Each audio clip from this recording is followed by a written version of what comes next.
I thank the gentleman. We're going to have two additional questions for the governor, and then we're going to get testimony from my good friend from Illinois. My son and daughter-in-law is congressman, Good. Mr. Krishnamurthy. So I'm going to yield to Congressman Austin Scott, and that'll be followed by Congresswoman Slotkin. Mr. Scott, you have 5 minutes for questioning. Thank you, Mr. Chairman, and I'm going to get a little technical in this, but the reason that it is so important for us to be aggressive with China on the ag issue is that this is a basic necessity. We're not talking about toys. We're talking about the chemicals that it takes for our food supply. We're talking about the technology in our seed supply. And U.S. companies, less than 10 years ago, were 80% of the global seed supply. And today, we're about 30% of the global seed supply. And so when you allow countries like China, through companies like Syngenta, to become one of the largest seed suppliers in the world and the largest chemical supplier in the world, I might add, then you are putting one of your basic daily needs at risk, which is your food supply. And so, Governor, I want to commend you for being aggressive with that. I think that it is way past time we be aggressive with China. They are not an economic competitor anymore. They are an adversary, and you know we have to acknowledge that. And if tariffs are what it takes to bring manufacturing back not just to the United States and to the Western Hemisphere, then that's just part of what it's going to take for us to have self-control over our basic necessities. You were here during the last Farm Bill. One of the big discussions that we have asked for help for and not been able to get it from many of my colleagues on the other side of the aisle is an increase in reference prices. As you've talked with your farmers and your producers out there, can you tell me what you're hearing from them about the increase in input costs and the need for an increase in reference prices so that they have a safety net as we push forward? If you don't address the increase in reference prices and don't bring them up to where they should be, there is no safety net. So just as far as doing these programs and making sure that you're making adjustments to all the programs and the components that are a part of a farm bill, that's one of the very most important things you can do to manage risk. And I want you to remember what farmers do every year. And for those of you that aren't farmers, they literally go to a bank and they borrow money to buy land. Then they borrow more money to go buy a tractor and a corn planter. And then they go back and they get an operating note so that they can buy their seed, their fertilizer, their chemical, and then they put it in the dirt. And they hope that maybe it'll rain and something will grow, and that months later they'll be able to go back and pick something up and harvest enough so that they can pay their bills. They're some of the biggest gamblers that I know in the world because they bury millions of dollars in the dirt, and they're taking a chance because they really truly do believe that producing food is a world need and it's a need that America needs to have. So at least give them a safety net, because it's not just the fact that they operate on faith and that they operate heavily leveraged. That's why they can have 1 year that's a drought and lose their entire operation, was because of the risk that they take. But increasing those reference prices is critical to them to give them a safety net that even works and functions to get them through a situation like that. And that's why I've always talked about the Farm Bill as our national food policy. It's because we decided as a country it was important that we always feed ourselves, that we don't depend on another country to feed us. And therefore, it does us good to have a much more competitive and affordable food supply if there's a lot of farmers out here, and that it's a safe and an affordable one because we have a farm bill and we have a safety net program to ensure that they stay on the land. Well, let me say thank you for your testimony. I appreciate you and the type of member that you were when you were here, and the governor you've been. I would finish with this, Mr. Chairman. I think the last call I got was not actually from a farmer, it was from a banker. Yeah. And his response was, I don't think that there's a commodity that we grow in the state of Georgia where our farmers can make a profit this year at the current prices with the input costs where they are. So I yield back, and I appreciate you. Gentleman yields back. Now recognize Congresswoman Slotkin for 5 minutes. Thank you, Chairman. Thank you, Governor, for being here. I want to, reiterate and support, I think, what you've seen on a bipartisan basis, which is food security is national security. I'm a former CIA officer. There are 2 of us on this committee, and that's my entire sort of lens with which I look through this. We should always be able to feed ourselves by ourselves. And you're right, during COVID, you know, my family's in the hot dog business. And during COVID, we were concerned with the meat processing plants going down with COVID that, you know, Americans don't know what it's like to walk into a store and see no protein on the shelves, and the panic that that would create, and the concern that that would create. I also live on my family farm. I guess just to pick up on a thread that Representative Gallagher mentioned, this idea of having farmland purchases go through what's called the CFIUS process, and I think again, I see it as a federal issue because, based on your example, right, where the intelligence community, the full weight of our sort of insider information that we may have on a company, on individuals, on their intentions, does reside within the federal government. I respect your attempt to do one at the state level, but just like you were about to meet with a bunch of businessmen and the State Department came in and said, we've got real issues with them, that resides at the federal government level. So there's a bunch of bipartisan bills on putting all purchases of farmland, not just farmland adjacent to a military base, adjacent to a sensitive site, but all farmland to go through that CFIUS process and let our intelligence community tell us whether this is a risk or not. Last week, myself and Congressman Blake Moore from Utah, Republican, went a step further, and I'd ask you to think about this. And we said, it's not just farmland.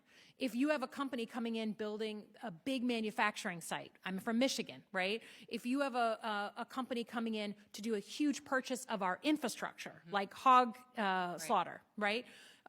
You should be putting that through that same intelligence community process to help us understand if that's a strategic threat to us. And I think we all are trying to solve the same problem, which is how do we make sure that nations that could be real adversaries potentially down the road are not able to purchase major infrastructure and assets in the United States. But we have to make distinction. We can't hit it with a giant, you know, club. Biggest purchasers of farmland in Michigan are Canada and Holland. I'm not real stressed about the Canadians who are my neighbors. You know, I used to go there to drink when drinking age was 19. I'm not real stressed about the Canadians buying land in the state of Michigan. It has to be limited, tailored. But I do think it's an area of bipartisan cooperation. We have to do that without demonizing people from China who are living under this government that I bet they really, really don't like. We want the best and brightest from China to want to be students here and stay here and build their lives here, as opposed to take information back to China. So that's my one ask is let's have a real policy conversation. Let's do it on a bipartisan basis. We have the will here, but let's also in the process not demonize all human beings with a giant brush in a way, again, as you mentioned, where leaders set the tone. So that's that, but I agree with you on many, many things on this. Would ask you to think about taking it one step further from just farmland to the big infrastructure that we know that they're interested in purchasing here with connections to the Chinese Communist Party. Well, and that would be something that obviously we've had a lot of conversations about in South Dakota, because I am alarmed at that. Because the next question is, well, what about commercial property? What about, I mean, it's not that they haven't been conducting nefarious activities from smaller tracts of land, and where does this stop? We should all be analyzing it. That's why I proposed a CFIUS model at the state level, is because I get the privilege and I get the opportunity to be solely focused on South Dakota. So I know what's going on there better than I think someone does that doesn't live in South Dakota and lives all the way across the country. And it's no offense to the federal government, but it is very rare that you guys fix anything. And a lot of times when we're doing something, I'm doing it in South Dakota or another governor's doing it, and you're taking that as a model then and using it. And frankly, the Constitution of the United States gives us states' rights and a lot more opportunities to lead than what it grants to the federal government. So by giving us the opportunity for me to fight for my people and to bring policies forward, it gives other states the chance to do that, and the federal government follows in place. I would use TikTok as an example. By us leading, by banning TikTok on government devices, dozens of states followed our lead. Then the federal government came in and recognized the threat that TikTok was and how it was collecting data and spying on us and being used to study the American people and figure out how to continue to steal our information. So, I would think let the states be incubators of using what our Constitution intended us to be on possible models like this, that then the federal government as well can proliferate and move forward and do things right. I'm much more nimble than the federal government is. I thank the gentlelady, and I thank the governor. Thank you, sir. Thank you so much for Honor and a privilege. taking the time, the expense to come and to spend some time with us, and your leadership on this issue is much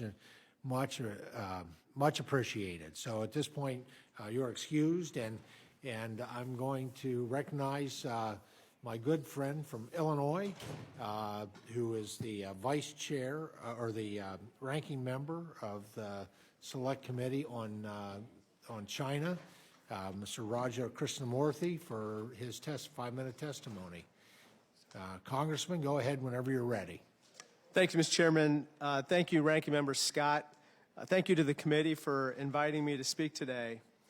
Ag has always been a cornerstone of the U.S.-China relationship, and Chairman Gallagher and I work closely with our members on the Ag Committee on this important issue. In August 2023, the chairman and I traveled to Dysart, a small town in Iowa.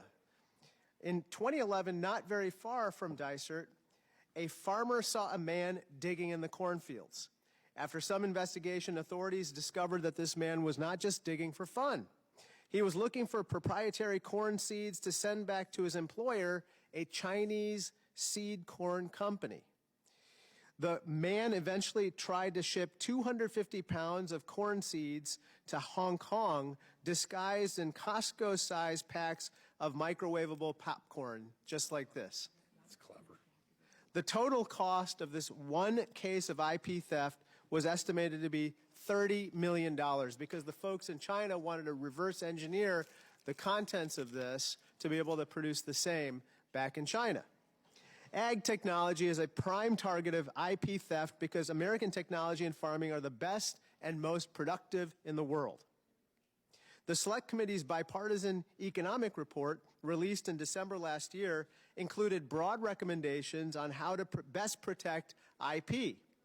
For the ag sector, we need to continue to improve coordination between local and federal law enforcement agencies and properly resource and train the DOJ to prosecute these particular crimes. There are other ag-related concerns addressed in our economic report.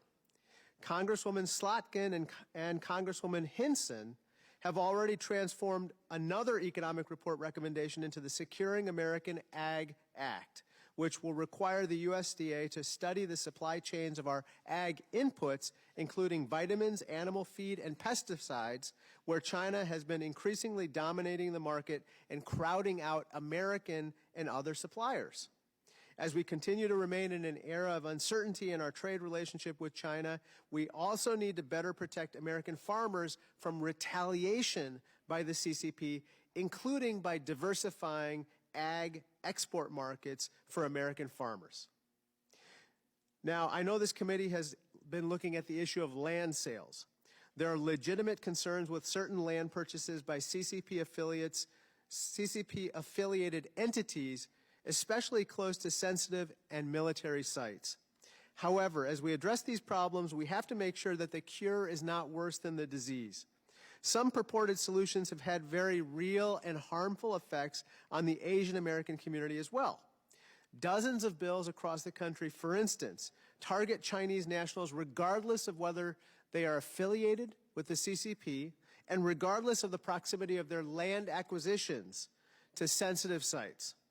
Florida, for example, passed SB 264, a law that prohibits Chinese nationals from purchasing real property in the state. This law had a serious negative impact on the Asian American community. I'll just give you one example. There's the case of Ziming Zhu, a political asylee living in Florida who was persecuted by the CCP and who fled to the United States. He was beginning to rebuild his life in Florida. Since the passage of SB 264, Mr. Zhu was forced to cancel the contract for the purchase of what was otherwise going to be his new home in his new country. The lesson here is very clear. When land purchase bills target individuals who are merely Chinese immigrants, they often target those outside of the intended audience. The Asian American Legal Defense and Education Fund filed a lawsuit against this particular Florida law on equal protection grounds. Laws like SB 264 are neither fair nor justified. And in the early 20th century, states passed similar alien land laws in more than a dozen other states prohibiting Chinese and Japanese immigrants from becoming landowners. Those policies severely restricted economic opportunities and exacerbated discrimination, and every single one of those laws were repealed one by one by one in all of those states. So please, as you consider these land purchase laws, let's be careful. You folks don't want to pursue policies that discriminate against anybody. So in that spirit, let's be careful not to adopt or to encourage those types of policies. Chairman Thompson and Ranking Member Scott, thank you again for this very special opportunity to testify before this very distinguished committee. The Select Committee very much looks forward to working with your committee in the future, and I thank you again.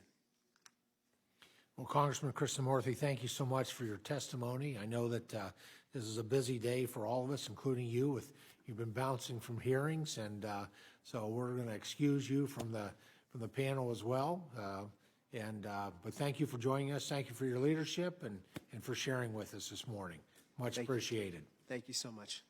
We're going to take just a brief break to no more than 5 minutes recess to allow our first panel witnesses to depart, and our second panel witnesses to take their seats, and then we will reconvene. So we'll reconvene basically as soon as our witnesses get comfortably seated here and ready to go.